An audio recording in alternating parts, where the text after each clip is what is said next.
All right, everybody, we're here. Hopefully you were able to find me here over on this side of the channel. I don't know what was going on, but for whatever reason, the original link, the thing that I set up months ago, didn't work. YouTube. What can I say? Hey, I hope you're all able to get on over here. I'm going to be checking here just to make double sure. There's a few of you straggling around. The proper link begins with an OB. Oh, there I am. So I know that it's working. We like that.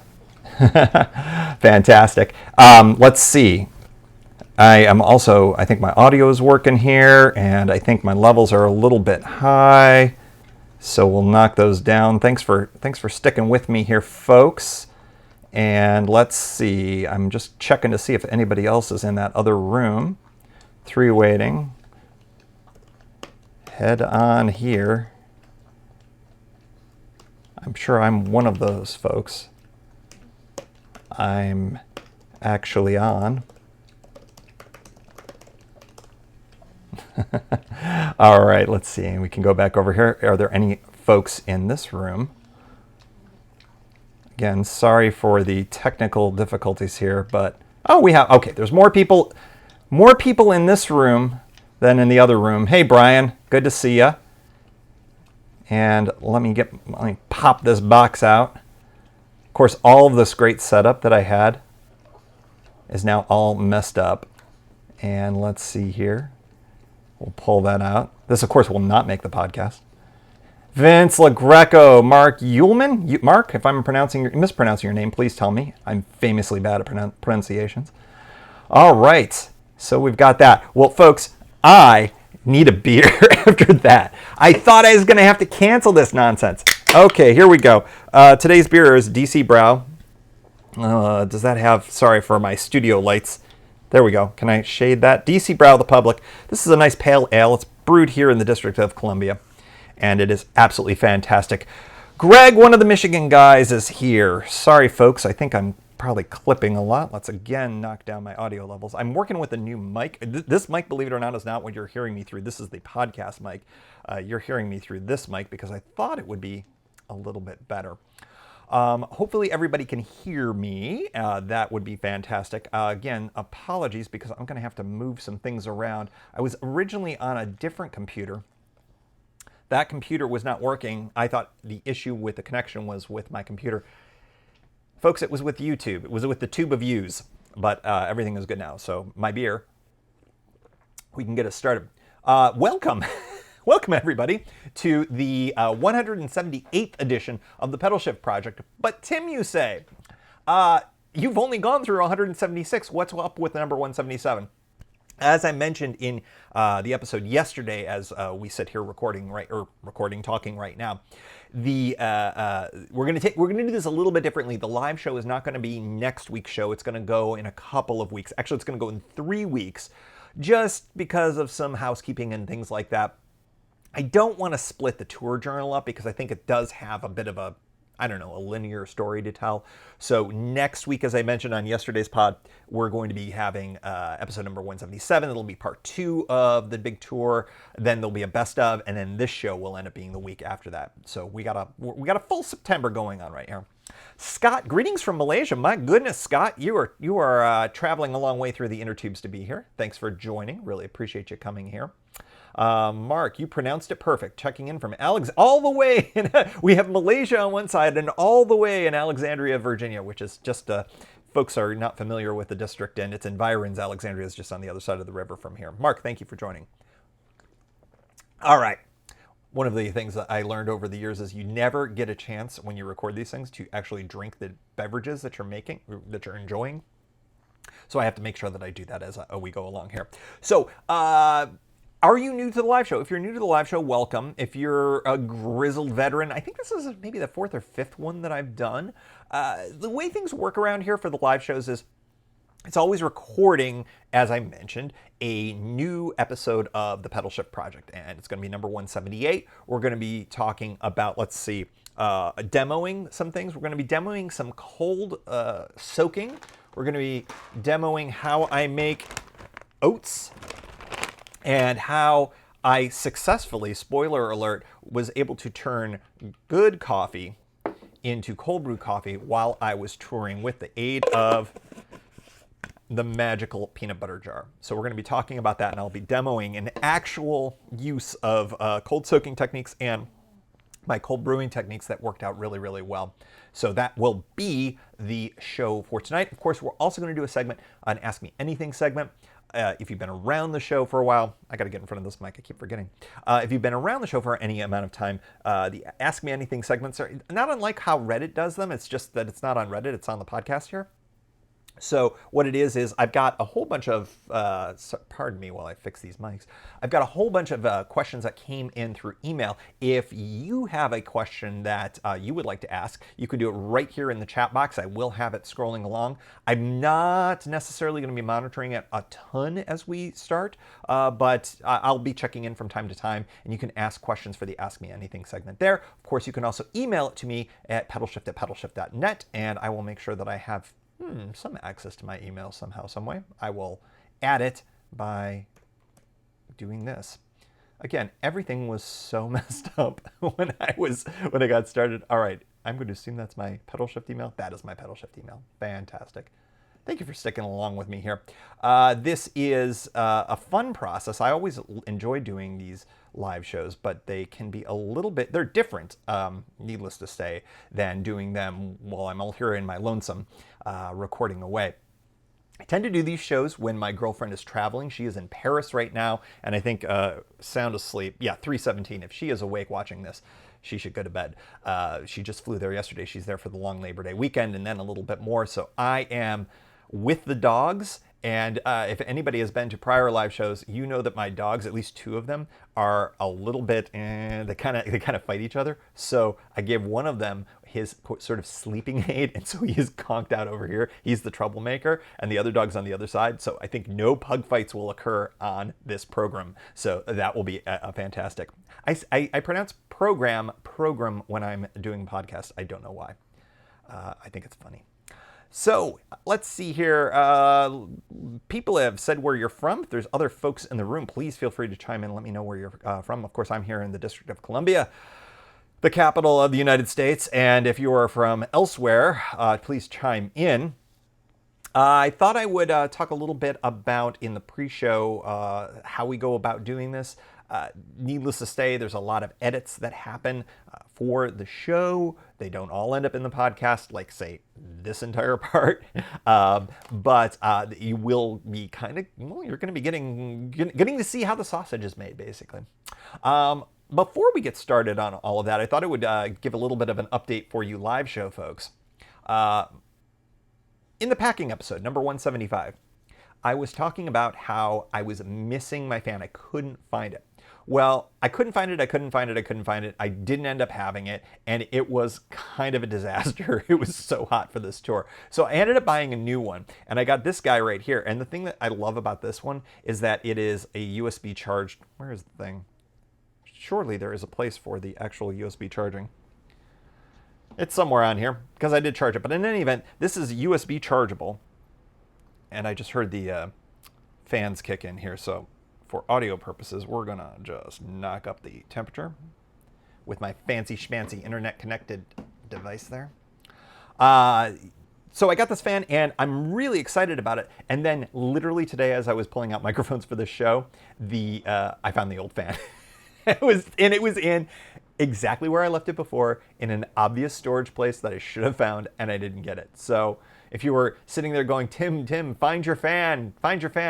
I didn't do it. Ended up getting a new one. Now I own two. But I think I'm going to bring this. I like this a little bit better. The one problem with a purely battery-operated device is when you run out of batteries, I got to go buy more. At least this I can recharge with my big power banks that I'm bringing along. So I'm kind of psyched for bringing this on the next hot tour. It has 3 speeds.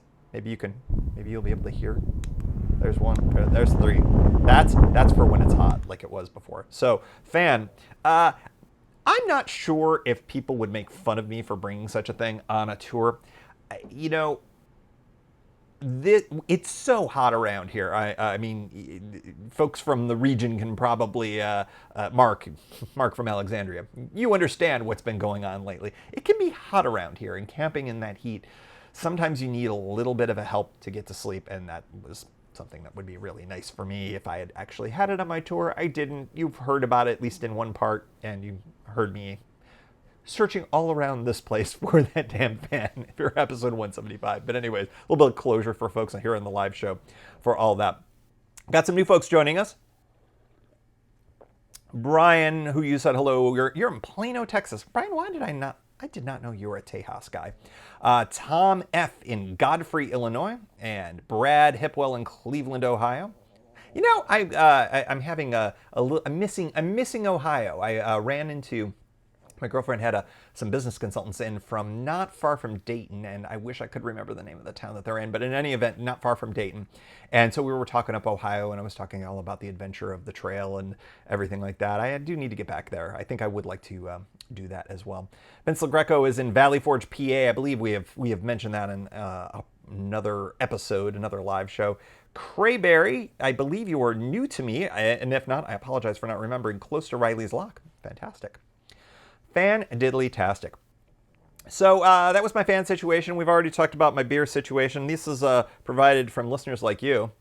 If you are members of the Pedalshift Society, thank you. You help support the show, and therefore you help support the beers that end up as part of the show. So thank you very much. If you are interested in supporting the show, you can do that at pedalshift.net/society. You can get your name read at the end of the episode. You know, it's not a ton of money. It can be $1, it can be $2, all the way up to $5 a month. And we've also got yearly options. Some of you in this room are Pedalshift Society members. So thank you so much for being a part of it. You make these things happen. Thank you so much. I really, really appreciate it. Keeps literally the lights on. The light that is illuminating me is partially responsible. One of the fine things that have been supported by folks in the Pedalshift Society. So thank you for your support. All righty. So maybe we'll just go ahead and start the show here. So again, this is going to be a situation where I'm probably going to be checking out some notes, so I may be looking a little bit away from the camera. Maybe not so much. I don't think I've been doing such a great job looking at the camera this whole time anyways. But we're going to be talking about the first segment, the cold soaking demo. And talk a little bit about why cold soaking and why cold brew and all that other kind of stuff. And then we'll probably take a little bit of break. Maybe we'll have a little bit of banter in between. And then we'll get into the Ask Me Anything section as well. So you can feel free, again, if you've got questions, email them to me at pedalshift@pedalshift.net if you haven't already.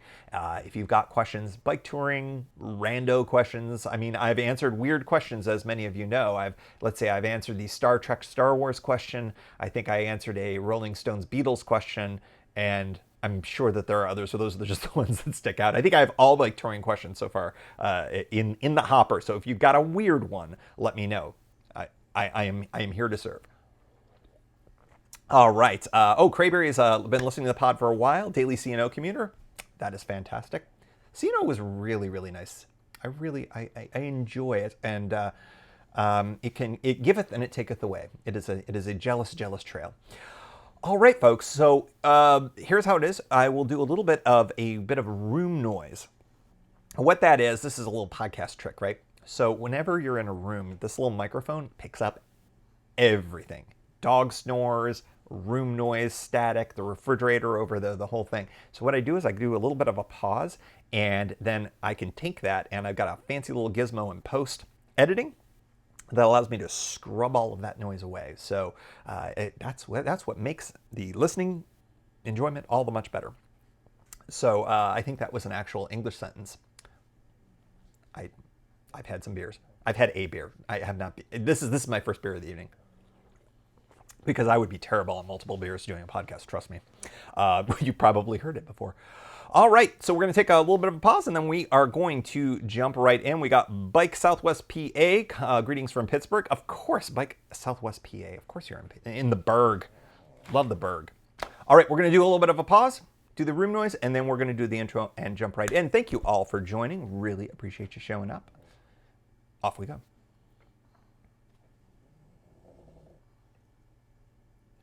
Greetings and welcome to another edition of the Pedalshift Project.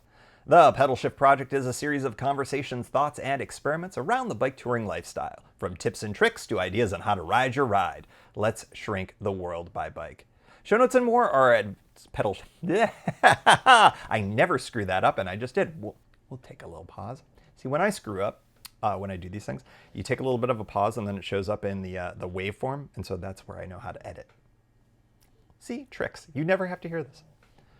Show notes and more are at pedalshift.net/178, and you can email the show, pedalshift@pedalshift.net, or call the voicemail hotline at 202-930-1109, and check Pedalshift out on all the socials as well.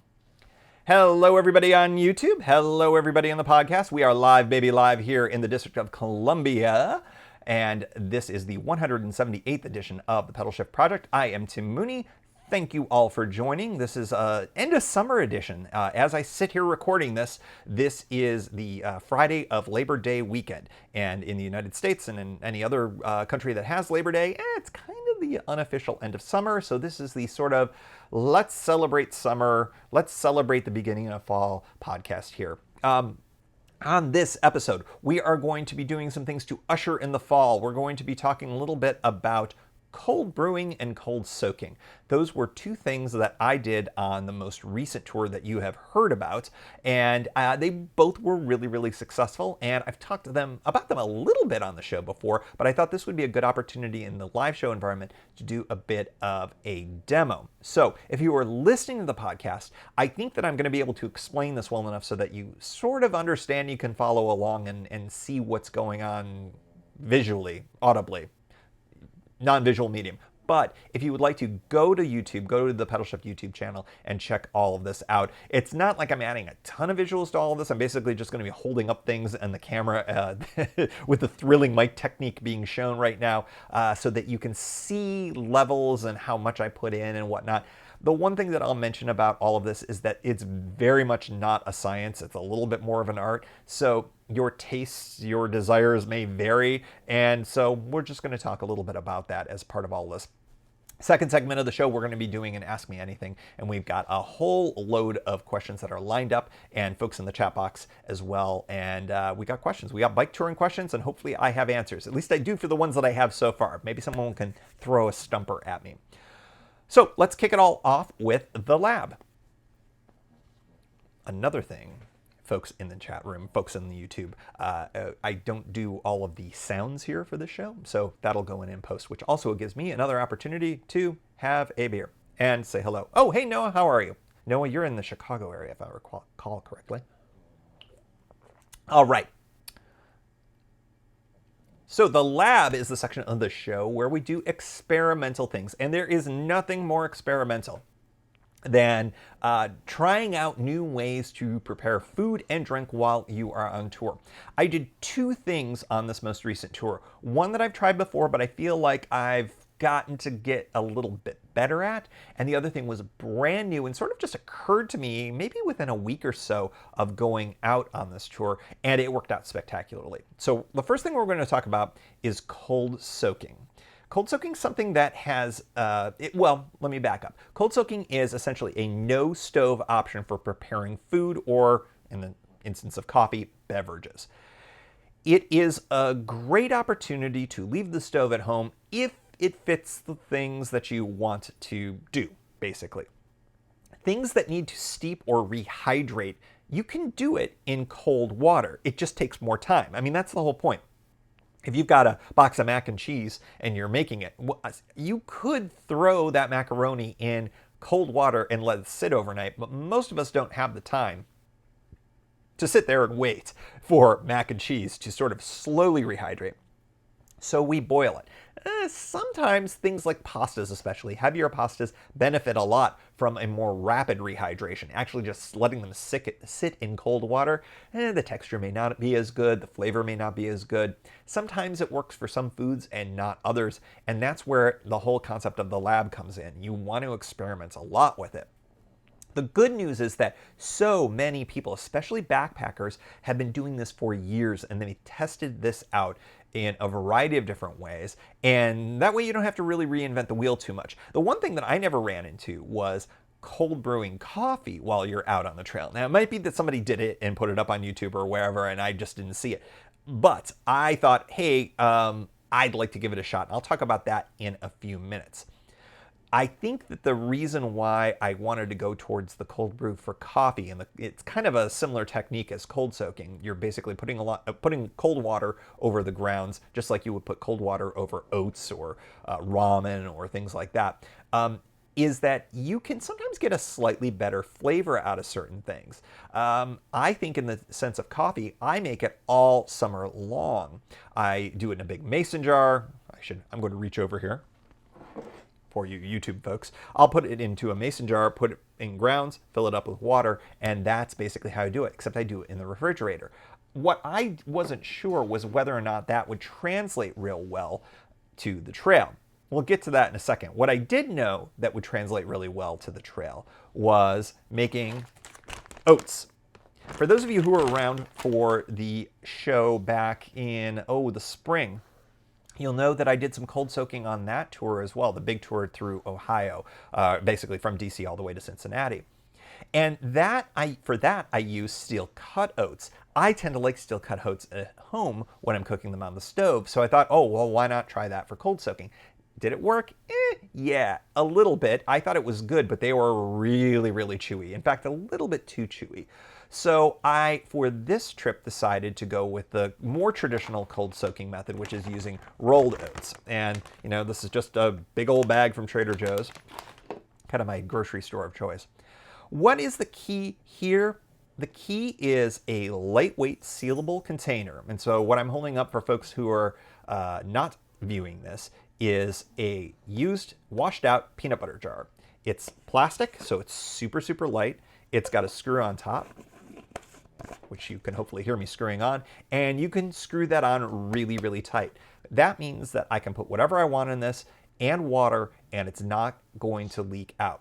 One thing that I found when doing this, especially over time, if I was cycling during the day, I would have no problem putting this in my pannier. But what I ended up having was a free water bottle holster that was on the bottom of the bike, basically. It's where I tended to put emergency water. And because of the way that I was riding, I was actually carrying such a huge amount of water in my water tank bladder that I didn't have an emergency bottle. So I actually put my cold soak stuff in that holster there, which ended up working out really, really well. However, I would have no problem putting this in with, I wouldn't put this next to my computer maybe inside a dry bag. I'd put it into a dry bag where if it did for some reason leak, it wouldn't be that big of a disaster, perhaps with my tent. But I felt pretty comfortable that this was not going to end up leaking. So that's the real key. As I mentioned, I've had really good results with oats. I know a few backpackers that I follow will use cold soaking methods for ramen too. I haven't tried that, but I've seen them do it on YouTube, and it looks like it turned out pretty good. So your mileage may vary, but you want to do it with things that are a little bit on the thinner side that maybe would cook relatively quickly when exposed to boiling water. That tends to get you the best results for that. I want to throw a sidebar out there because I've got a listener, Brian Hafner, who wrote in when I first started talking about cold soaking, and I thought he had raised a pretty good point here that I thought I would mention here. He writes, I have worked in the food manufacturing industry for the last 20 years and am very familiar with microbiologic hazards of a great number of food components.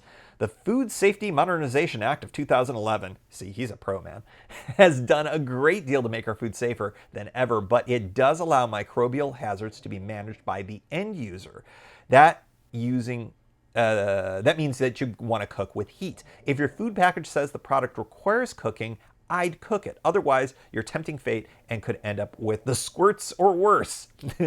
That is from a food safety professional. So yes, I think that bears repeating, that certain types of foods really do want to be cooked. But I don't think you're taking too much...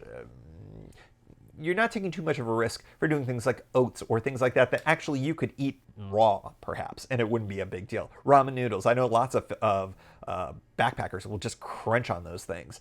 Not the greatest things in the world, but when you are hungry and you need some calories, people will do all sorts of stuff. So I throw Brian's note out there as a word of caution. Don't just think you can cold soak anything, be mindful of what the packages are and what sort of the food safety requirements are in there as well. So like things like meats and things like that, I mean, I guess you could soak some beef jerky and let that rehydrate slowly. Probably not your best bet. That's probably something that you'd want to do with hot water instead, or boiling water, more importantly, to kill all the bugs in there. So let's talk a little bit about the oats. We'll start with the oats. And I'm going to start just really simply by showing what I do for that. So I'm going to use the mason jar here because I want to use the plastic version that I have here. I only have one of these at the moment. I eat a ton of peanut butter, but I keep recycling all of the jars. I need to stop doing that. I need to at least have a couple of these for these demos and for, well, you know, future tours if I'm going to do coffee in one and oats in another.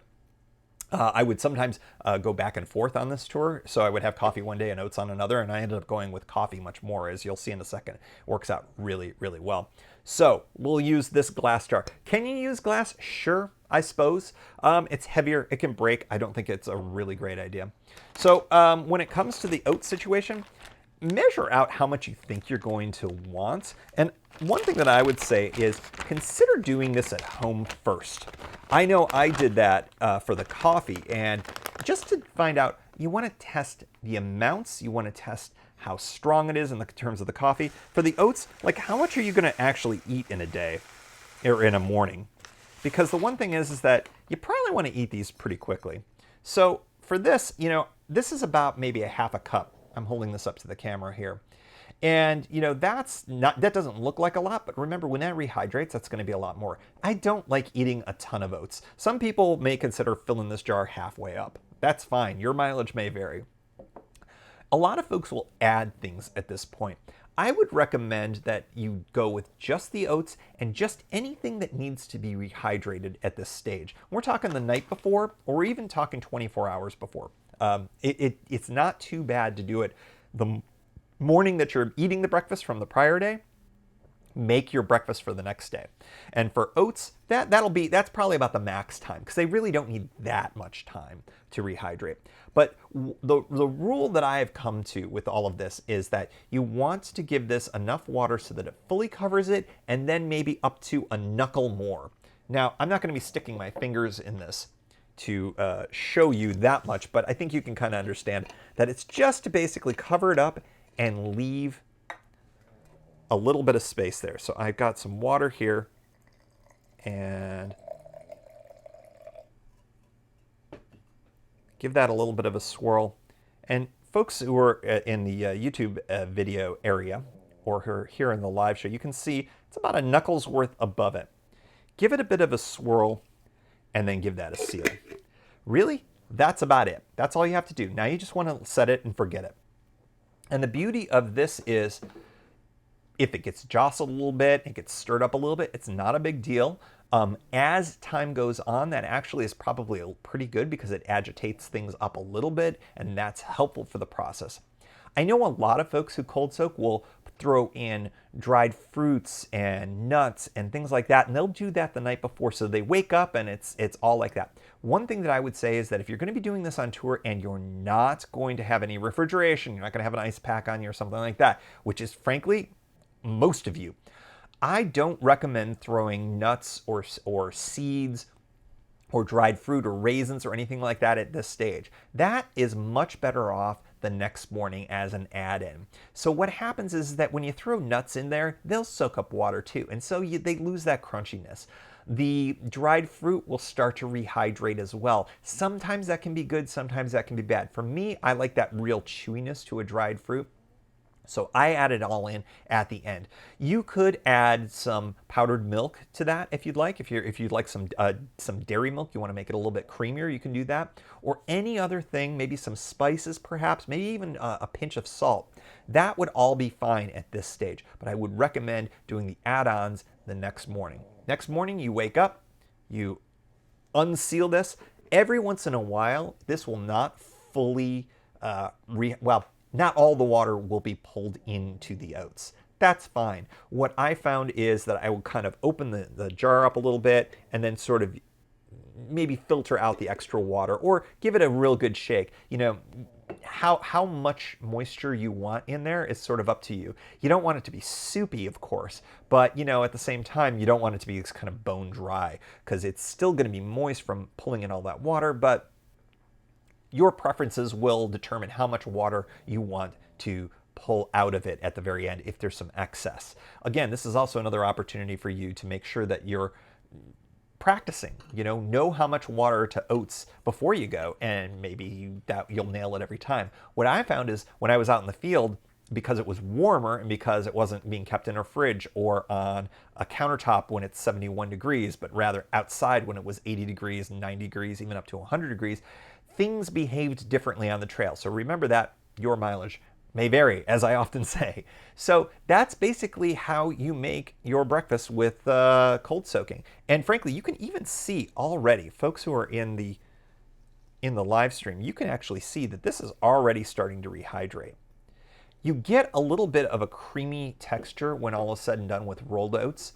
And the one thing that I'll say is that I said up to 24 hours with rolled oats. That's really pushing it. That might be too much. If you're going to use rolled oats, I would say do it the night before. If you're going to be working with steel cut oats, I would give them the full 24, prep them in that morning.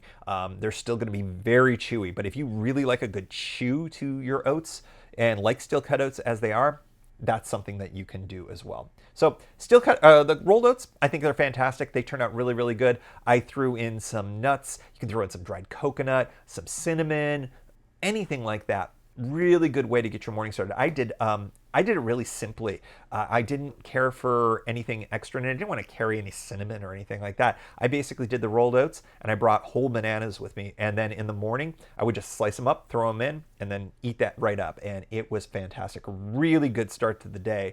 And I'm not a breakfast guy, famously not a breakfast guy, perhaps. And this I liked. Made me miss breakfast for a couple of days in there after I was done touring, because I don't tend to eat breakfast when I am not touring. All right, so that is the rolled oats. The other ways that you can do it, actually, I'm reading Brian here in the chat room. He says, strange camping meal. I used to mix dry oats and peanut butter and eat it. I've done that too, and actually what I've done is I've taken a tortilla, smeared peanut butter, thrown some fresh fruit, usually berries, and thrown some of my oats in there, and it's fine. It's like sometimes when we're on tour, we get weird. We get weird with what we eat and how we prep, and sometimes laziness overcomes us, and sometimes you end up discovering things and you're like, oh, I kind of like it that way. This is how I ended up discovering cold brew coffee. You may be familiar with cold brew coffee if you've gone to your Starbucks and your Pete's and your local coffee shops. Hopefully, that has been the thing for the last couple of years. And cold brew coffee is prepared a little bit differently than iced coffee, which has been around forever. Cold brew coffee is prepared slowly and generally in cold conditions and over a long period of time. And what you end up with is a much smoother, less acidic coffee. A lot of folks will say that it's sweeter and they don't need to put sugar in it. I never put sugar in my coffee anyways, but I absolutely agree. It almost feels, for a darker roast, almost chocolatey in the kind of flavor profiles that you end up getting. And I'm not one of those, this has got notes of berries in it. I'm not that guy, but it literally tastes a little chocolatey to me, which I think is fantastic. So that's what I do. Oh, but the one thing about it, when you get it at a coffee shop, it's stupid expensive. Sometimes it's like $5-6 for just, like a regular sized one. It's often very concentrated, and people will water it down after they prep it. I got to the point where I was like, I liked the really, really dark, rich version of it, and I don't water it down at all. If I bought that, it would bankrupt me really, really quickly. So I have gotten to the point where I've been making it in my refrigerator every morning. Once it gets warm out, I start having that instead of hot coffee in the morning. And then what I'll do is I will filter it. I'm holding up for the chat room folks and the live folks through this stainless steel strainer. And then it drips right out, and I put it over ice, and it's great. Well, that's awesome. And I was sitting there a few weeks before this past tour, and I was bemoaning the fact that I was going to be in hot. It's going to be warm, almost maybe even hot in the mornings. And I was like, ugh, I just don't want to have hot coffee. And so for a lot of my tours, you've heard, I've taken caffeine pills and I've skipped coffee. And frankly, that's just not as enjoyable to me. And I thought, well, why can't I try to make cold brew coffee on the trail? Now, granted, I'm not going to have ice with me, and I'm not going to be able to have like an ice cold coffee like I'm accustomed to. But you know what? Maybe I can get that flavor profile, and maybe because it'll still be relatively cool because it's sat overnight, maybe it'll be a good way to start my mornings. So I thought I would give it a shot. So here's how we went about doing it. Holding up, for the folks who are just listening, the peanut butter jar. This is a smaller jar than what I typically use for my cold brew. I tend to make more cold brew at home than I need to drink in an entire day. So sometimes a batch will last me a couple of days. My idea was I wanted to make sure that I was going to make a batch for one day of a tour. And I thought, one peanut butter jar will probably give me at least one, and maybe just a little bit more than one full cup in my kind of traveling mug. And I thought, that's probably way more coffee than I would need, but that's probably what I would want. I would want that option to have a big full coffee in the morning. So that's what I stuck with in terms of the amount. The next question was going to be, do I go with pre-ground coffee or do I do what I normally do, and that is to ground my beans? Well, if you know me at all, bam, I ground my beans. I brought the grinder with me. So every morning, or the next day, or the night before. Actually, I did this on the trail the night before when I was, you've heard the first part of the tour. I actually did this under a bridge where there was a light. And I ground with my hand grinder. This is the Hario, I think, hand grinder. You want to do this with a really coarse grind, as coarse as you can get. What's interesting is my fancy schmancy coffee grinder that I have here at home that is considered quite nice, actually I think makes a worse heavy grind. It's good with smaller grinds, but when you make a cold brew, you want the coarsest, like beyond even French press. This is thrilling radio, I'm sure. But in any event, folks who are in the live stream, you can see that's about how much coffee that I would grind to put in the peanut butter jar. And so, peanut butter jar. Now, so for the benefit of folks at home, at where the line where, let me make sure, there we go. The line where the jar starts to kind of go straight up, I fill all the way to that. So it's probably about an inch worth of ground coffee. That's a fair amount of coffee. That's a lot of coffee. But what that does is it gets you exactly where you need to be. So again, taking my water, you fill that up, not quite to the top. And this was, again, through some experimentation, some give and take. Seal that up, and then give that a little bit of a swirl. It's really that easy. And so I took this dank-looking peanut butter jar, and I put it in the bottom, it's right by the bottom bracket, where I have a kind of my emergency water bottle holder. So it got exposed directly to the trail, but it was fine. It was no big deal. Yeah, I got some trail dirt on it and some trail mud on it. It was dusty, but I would just wipe that off or rinse it off with some water later. It's perfectly fine. Nothing was getting in there. And yeah, it would get a little agitated through the day, and it would brew slowly. Now, granted, it was getting exposed to warmer temperatures than I normally put it through. And that was my one big question was, is cold brew really meant to be cold? And if it is not going to be, if I'm exposing it to higher than refrigerator temperatures, was I creating issues? And the answer to that, well, I won't spoil it. I have to prepare it first. So what would I do? I showed you the filter before. Actually, I'll show it once again. The one that I use, it is a little bulky. It's not terribly heavy, but it's stainless steel. It's got some girth to it, some bulk to it. And I didn't want to expose it to getting smushed or any issues with all of that.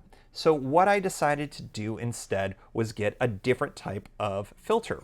And I'm going to show this to the folks. It's this very foldable very lightweight filter with 3 basically plastic sporks on it. And those fit right on the top of my Pedalshift branded, well, just because I threw a sticker on it, mug that I seal up. And it's double walled and all that, so it'll hold cold or hold hot depending on what I got. I typically don't bring this with me camping, but for this, it was perfect. So what do I do after that? I take, after a sufficient amount of time, I take this, I dump it right into here, and you'd be surprised how fast it drains through. Because those the coffee grinds are very coarsely ground, it just goes right through, and it creates this beautiful, clean cup of coffee. And it was fantastic. It was as good as what I make here. The only downside to it, of course, was that I didn't have ice to put it over. And I would have loved to have had a nice ice cold drink in the morning to get me started that was, you know, good and caffeinated and had that nice little punch to it. But this was fantastic because, you know what? It was still kind of cool because it was sitting there through the coldest part of the night, which granted was only about 70 degrees, but 70 degrees is better than 90 degrees. And so as a result, I ended up with a really great way to start off my morning, and it went fantastic. I'm here to tell you, I think that I may be doing this for my coffee prep kind of permanently.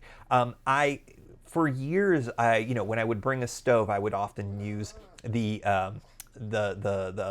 Starbucks instant coffee, and I got to the point where I just didn't like the flavor of that anymore. It tastes like instant coffee to me now, just a different type. So nowadays, I think what I'm going to be doing is I'll bring the grinder if I'm going to be traveling heavy. Maybe I'll just bring ground coffee if I don't want to be going as heavy. It won't be as good, I'm sure.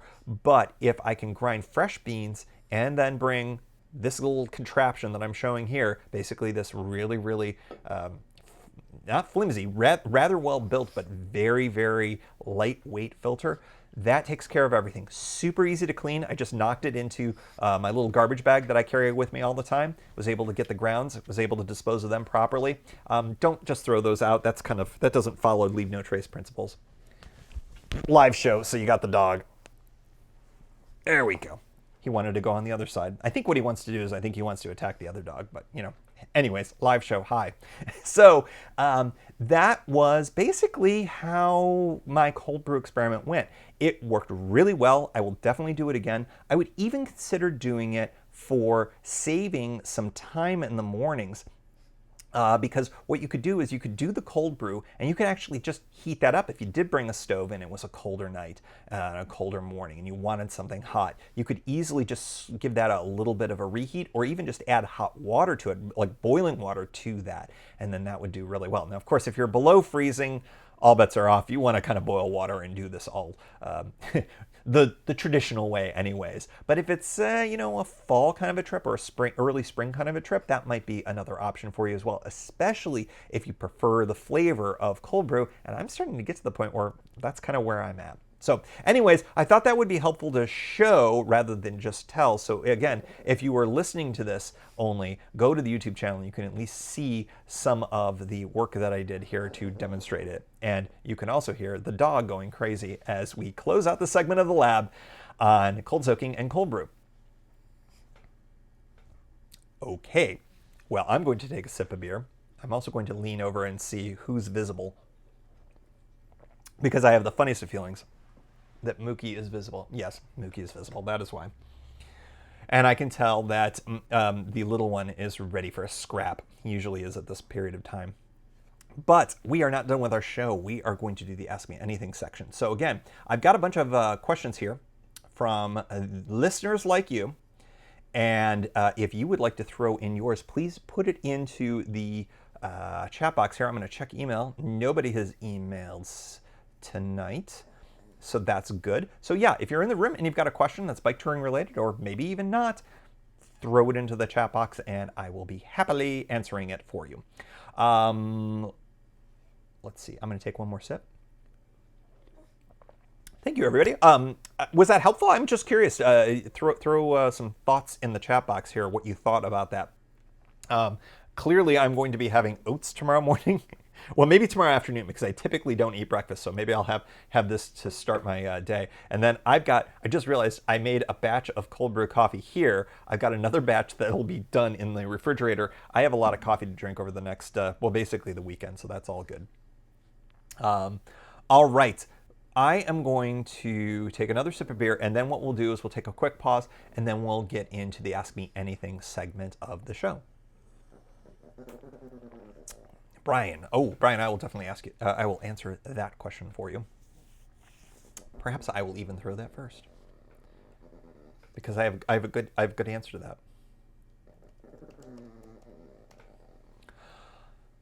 that. Gizmo's getting all growly. It's pretty funny. Gizmo is, I don't know if you saw him as I was pushing by or lifting him up. He is 12 years old. He was born with a disability. He walks like a crab. He doesn't have pain, but he just walks funny because he has no patella tendon. He has a weird patellar issue with his back knees. There he is. And he's missing an eye, as you can see. So we think he got into a scrap when he was a little one.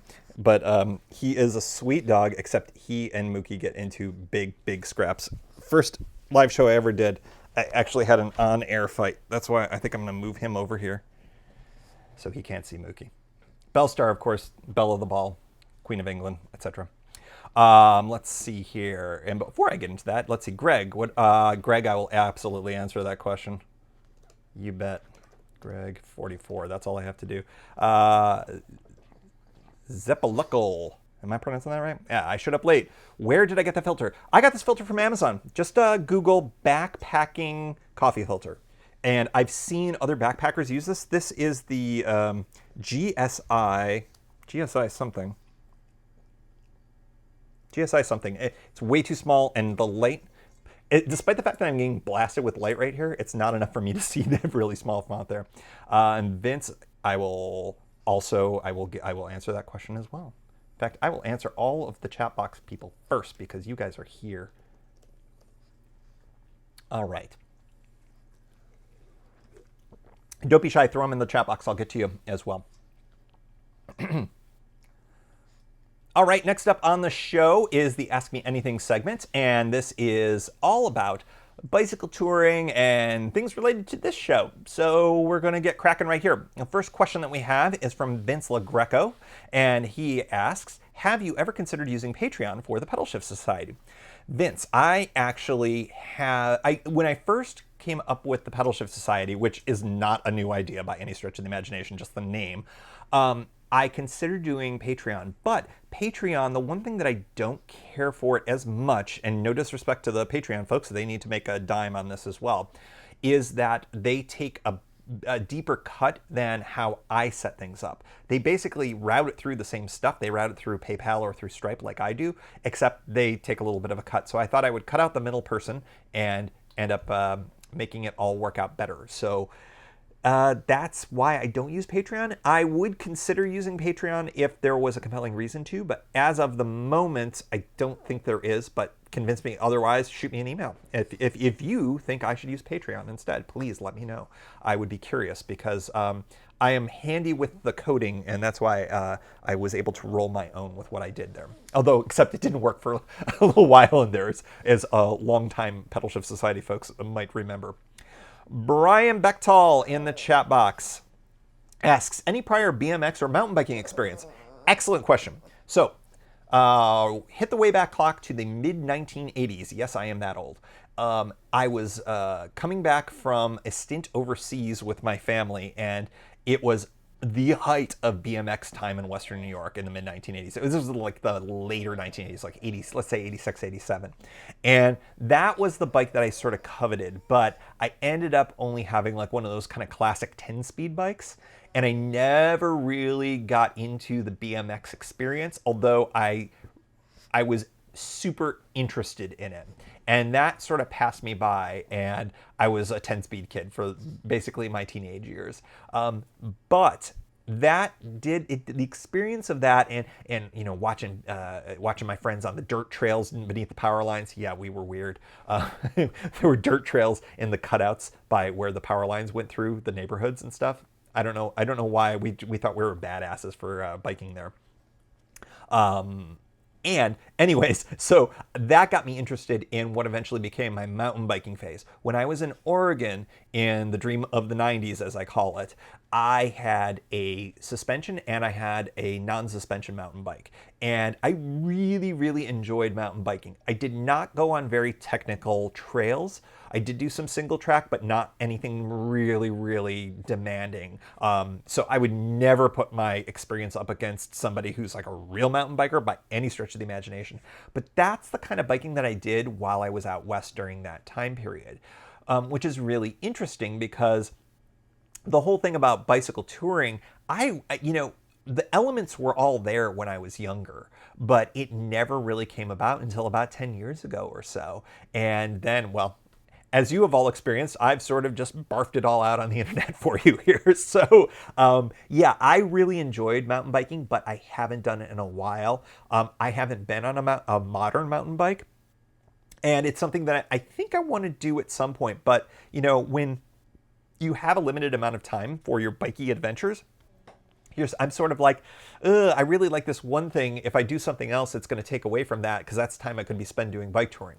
So what I think I'm going to be doing is doing a trip like what Mysterious James is doing right now. He's doing the Divide, the Continental Divide ride, and doing stuff a little bit more backcountry on a little bit more kind of gravel grindery kind of stuff. The stuff that folks at Pathless Pedal are doing. I mean, that stuff looks really intriguing. I just would have to invest in a different type of bike or borrow a bike or rent a bike to do that kind of stuff. But yeah, my mountain biking background kind of gets me interested in that element of bike packing. I just haven't done a ton of it. So anyways, a lengthier answer to your question there. Greg Middlemiss, one of the Michigan guys, he asks, where was it? I had it here. I know it was about the 44. Oh, what is the significance of 44? You've put Pedalshift stickers on mile marker 44 signs on some tours. Aha.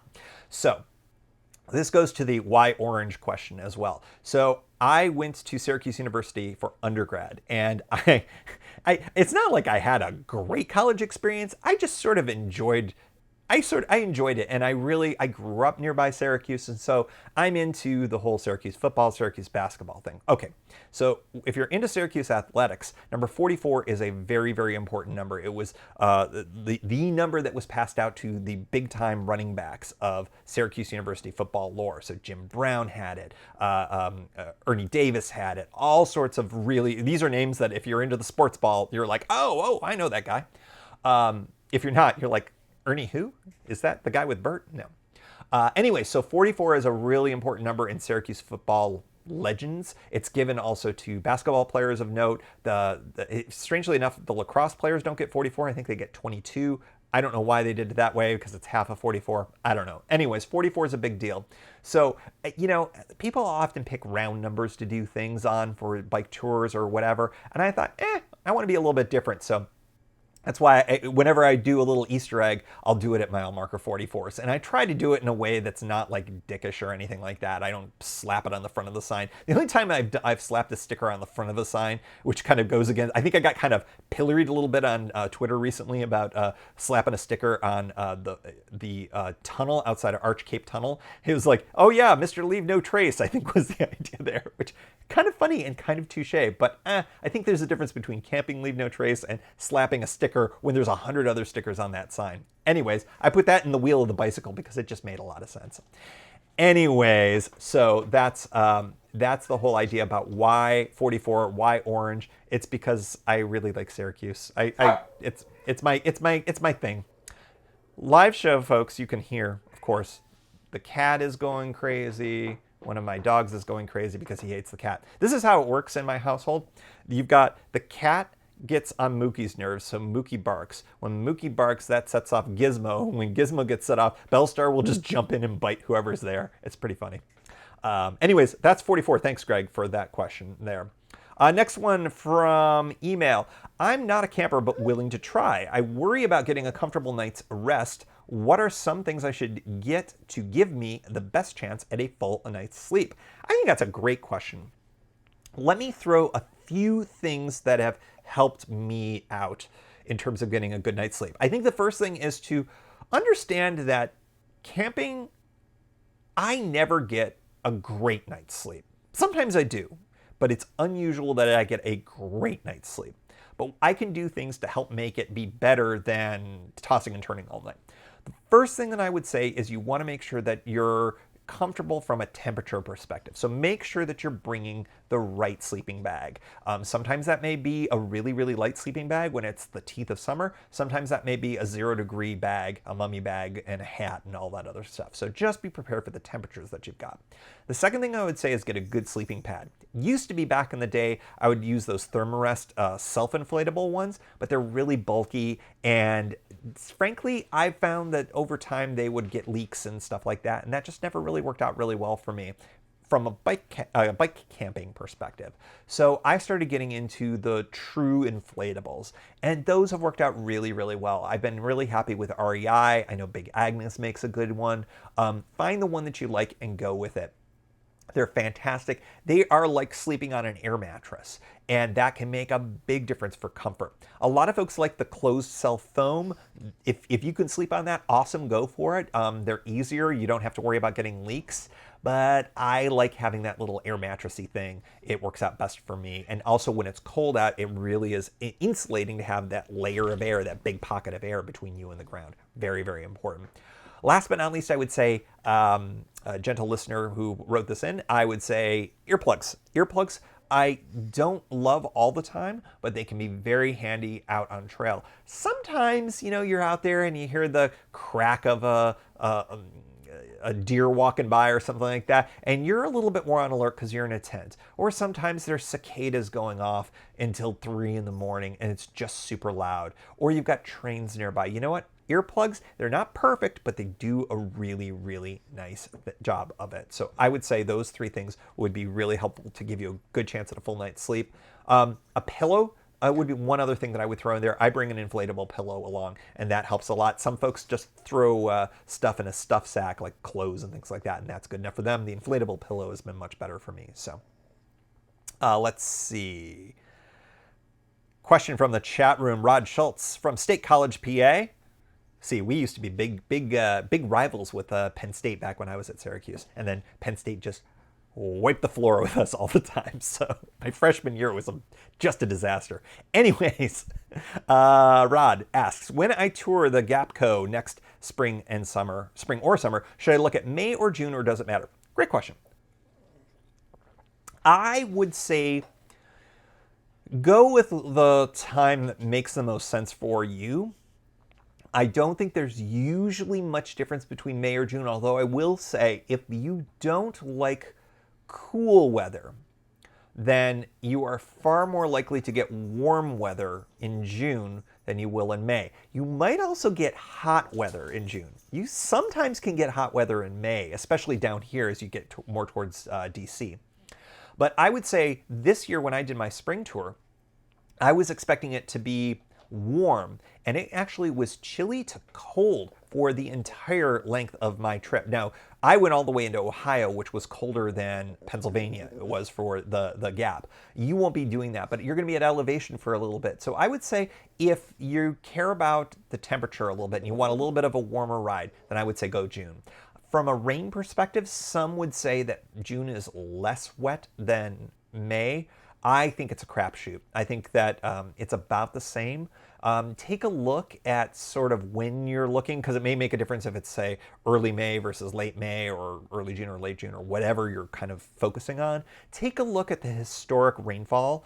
You can Google that, and there's a bunch of different weather sites that'll have that, and that can be helpful for maybe trying to figure out a time that might be drier versus wetter. Dry is always better. I would say probably June for that, but it's always a bit of a crapshoot, and it always depends on how hot it's getting too, because then you can start getting into thunderstorm season. You can start getting thunderstorms down here as early as June for sure. But I would say it's a great time to come. I recently was asked the question, spring or fall for the Gap and the C&O, or both. And I would lean a little bit more towards fall. Temperatures are a little bit cooler. You get the foliage. You've got all of that going on. It's a little bit drier often, but I'm a fall guy too. I love the fall, so that would be it. Aaron in the chat room asks, in this Ask Me Anything section, have you ever thought about doing ragbri? Ragbri, if you're not familiar with it, is enormous city on bicycle wheels across the great state of Ohio. It is run by, I believe, one of, if not the big paper in the state of Ohio. And RAGBRAI stands for Ride Across something. Anyways, it's an acronym. But have I thought about it? Yes. Have I been tempted to do it? Yes. The one thing that I will say is that it's bicycle touring for me is often an escape from people, and this is very much the opposite of that. It is a gigantic production. It's really cool. Everybody that I've ever talked to who's done it says it was great and life-changing, and it's really well set up, and it's a big party, and it's a very bikey and very cool, and you get to see Iowa, and you get to go across Iowa in a cool way. I think Iowa is a beautiful state. I've driven across it a few times. I would love to do it by bicycle. But for some reason, it has never worked for my schedule, and also I'm reluctant to sign up for something like that because of the bigness of it. It might be too big for me, but I may change my mind. I don't know. I'll take a look at it next year because it is one of those things. It's sort of like, riding the Katy Trail. You got to do it. If you're into bicycle touring, you got to ride the Katy Trail. You got to ride the C&O. You got to ride the Pacific Coast. You got to do some of these things because you'd be missing out on an experience, and I don't want to miss out on an experience because it's not fully in my comfort zone. I think pushing yourself through some comfort zones can be really rewarding at times. So I'm going to have to think about a little bit more about that. Let's see here. The Iowa registers great bike ride across Iowa. So registers great bike ride across Iowa. It is fantastic and it is really, really, really good. So did I say Ohio earlier, Aaron? If I did, I definitely meant Iowa. I think I have Ohio on my brain here. Todd Grossbeck. Any word on a new campground in Ohio, Hal? I was just thinking about this today. I saw in one of the variety of chat boxes, chat rooms, bulletin boards, Facebook, something like that. I saw somebody asking about camping in Ohio Pile, and they're like, "Oh, I'm really excited to go to the campground in Ohio Pile." And then like a bunch of people chimed in and said, "Don't forget, it's about 1,000-foot walk up a really steep trail." And I keep hearing this trail level campground is coming, but it has not come. It's not here yet. If anybody knows anything about it, please let me know. It's allegedly right around the corner. I've mentioned I talked to one of the folks over at who works with the Great Allegheny Pasture stuff. He's been on the show, Doug, and he's like, yeah, it's coming. I think it's just one of those things that whatever it is with the state park, there's some last final I that needs to be dotted or T that needs to be crossed. I've never seen any reference to it specifically on through the state parks. But I trust Doug, and I trust that he knows what's going on with that. I think it's coming. I just don't know when. I would love it if it were here before fall, but I think this is the second season in a row where it was like, oh, it's coming, and it hasn't come yet. So I'm really hopeful to see it because it is at a great spot on the trail. It would be a perfect 2-day trail if Ohio Pile had a great campground option, and it just doesn't at this point. You've got some other options relatively nearby, but it doesn't split that trail into two quite right. I don't really want to do the gap in 2 days unless I really needed to make miles. It's a very long 75 miles each day. So, but I would love to stay there. Ohio Pile is just beautiful, and I think it would be a fantastic place to have a campground that's a hiker-biker type of thing. I think it would get used. I think it would be fantastic. So I would love to see that. I hope it's coming, and unfortunately, I don't have any news for you on that. Next up, how do you keep food from going bad? From one of the listeners here on the AMA. How do I keep food from going bad? I think that the answer for that is I eat it before it goes bad. And then the second thing is I tend not to get things that will go bad. The one thing I will say is on this last trip, I experimented with carrying a big ice block, essentially. It was one of those frozen packs from one of our meal delivery boxes, because it stayed frozen for a full 24 hours outside of the freezer. And it was great. I was able to put a sandwich in there and cold drinks and stuff like that. And I've experimented with that with overnights as well. So you can do stuff like that. You can bring a cooler, drag a trailer with you and bring a cooler. You can do something like that. You don't have to go this sort of super minimalist type of thing. You can definitely grab a cooler with you if you'd like to as well. So that's that. I'm just getting started and trying to decide between bike packing or bike touring setups. It seems like I can tour with bike packing gear, but not the other way around. What do you think? What do I think? I think that you should go with the one that you're more interested in. I think that, yes, you're kind of right. You could tour with bike packing gear, but often you're right. That's because you've got a bike that maybe is better suited for backcountry riding rather than doing some road riding or more like super smooth trail riding. So, right tool for the right job. I mean, a lot of bikes can do both. You're right. But I would say, what are the tours? What are the trails that you want to do the most? And get the stuff. If you're buying new stuff, get it for that and worry about the rest later. You're not going to miss out. I've been missing out because I don't have a bike packing bike per se. I suppose I could use one of my bikes, my regular touring bike could probably be outfitted in a way that could do some bike packing, but it's a heavy steel frame bike and, it's not built for that. If I want to do bike packing, maybe I'll borrow a bike or do something a little bit different down the line. But I would say go with the adventure that is most pulling you in. If that is bike packing, you should do that. If it is bike touring, you should do that. But don't stress too much about the distinctions between the two because it's all sort of mashing together a lot. I'm using a lot of bike packing techniques with what I'm doing on bike tours now. So I would say go with the adventure that you want and worry about the gear that best suits that. Let's see. I've got two more here, including one that I definitely want to get to. Let's do the fun one first. Best Pop-Tart flavor, go. Okay, I got two. My favorites are strawberry and brown sugar. And the thing is, I can't choose just one because I am very much mood driven with the Pop-Tart. There are times when I definitely would be like, oh, I have a brown sugar, but I really want a strawberry. Oh, I have a strawberry, but I really want a brown sugar. It's usually I have the one that I don't want as much as the other one. It's really bad. Sometimes I buy both. I'll buy a box of each so that I've got both. I don't know why, but it's just one of those things. Those are my two favorites. I've had others. They don't wow me as much. Pop-Tarts are only things that I eat on tour. They are great for, as I've rediscovered, for a big burst of energy. They are stupidly caloric. They're stupidly sugary, but they are great for giving you that little bit of a punch. They stand up to a lot of damage. Yeah, they'll get all crumbly in the thing, but then you just like kind of shake them down your mouth and they're great. Strawberry, brown sugar. That's what I'm going with. Last question of the night. Byron from Australia. Let's see. I did not intend for that to sound like an Australian accent. That was me just kind of like marble mouthing Australia. Okay, number one. Have you thought about going tubeless? It's the tubeless people, man. They're coming after me. Especially if you continue down the lighter weight bike packing style and go off-road. I recently did it to my touring bike for a dirt social event. It was both trickier and easier than I thought. Okay, tubeless.